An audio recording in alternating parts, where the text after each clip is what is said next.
आखिरकार हम the great pyramid के शिखर पर चढ़ने जा रहे हैं। ये पिरामिड का वो हिस्सा है जहाँ से हम चढ़ने वाले हैं। हमें शुभकामनाएं दो। इस पिरामिड को पूरी तरह से एक्सप्लोर करने से पहले हमारे गाइड ने सुझाव दिया कि सबसे ऊंचे पॉइंट पर जाने से पहले हम सैकड़ों फीट नीचे इसके सबसे निचले पॉइंट पर जाएं। हम इस 300 फीट लंबी सुरंग में क्यों जा रहे हैं? वेल, तुम ऐसी चीजें मांगते हो जो और कोई नहीं मांगता। फेरोज ने ऊपर जाने के लिए सीढ़ियाँ क्यों नहीं बनाई थी? क्योंकि वो अपने ममीज और खजाने की रक्षा करना चाहते थे। पिरामिड का पॉइंट वही है। पिरामिड्स की वजह से मुझे 6 फुट 5 होने का अफसोस होता है। डूड, तुम्हें लंबा नहीं होना चाहिए था। ब्रो देखो ये सुरंग कितनी गहरी है।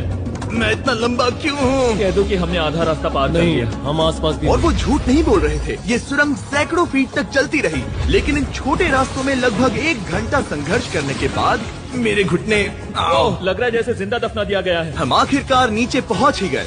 वो मैं खड़ा हो सकता हूँ। रामी, सिर का हल्का लगना नॉर्मल है? वेल, हम अभी भी 300 फीट नीचे आए हैं। मेरे घुटने तो गए, मुझे बचाओ।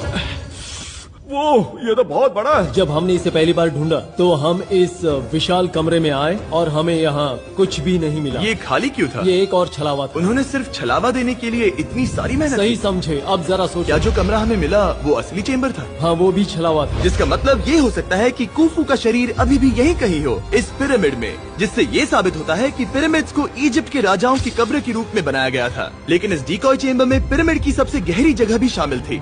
दोस्तों, मैं वो आदमी बनूंगा जो सबसे नीचे गया है। मैं पिरामिड में सबसे निचले हिस्से पर हूँ। और अब जब हम पिरामिड के सबसे निचले हिस्से पर हैं, चलिए ऊपर चलते हैं। यहाँ से यानी कि सबसे निचले पॉइंट से वही लंबी सुरंग हमें डॉक्टर जाही के पास ले आई, जिसके बाद हमने पिरामिड के शिखर पर चढ़ना शुरू कर दिया। और अब मैं चाहता हूँ कि तुम उन 5 लोगों को चुनो जो हमारे साथ जाएंगे, समझे? सिर्फ 5? 5। यहाँ कौन रुकेगा? Alright. Rock paper scissors shoot.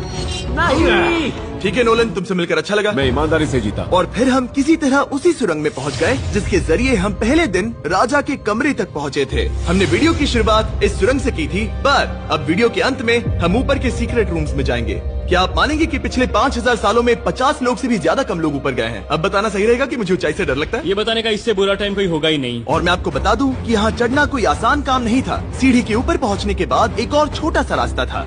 Challenge के अंतिम घंटों में हम पिरामिड की चोटी पर चढ़ रहे हैं। ये मुश्किल है। शाबाश जिमी, बहुत अच्छे। झूठ नहीं बोलूंगा, मुझे लगा ये आसान होगा। अब ये यहाँ क्या है? हम अब तीसरे चेम्बर में हैं। हमारे नीचे 2 चेम्बर्स हैं, लेकिन सबसे इम्पोर्टेंट वाले हैं 3, 4 और 5। और अब कमरा नंबर 4। ठीक है।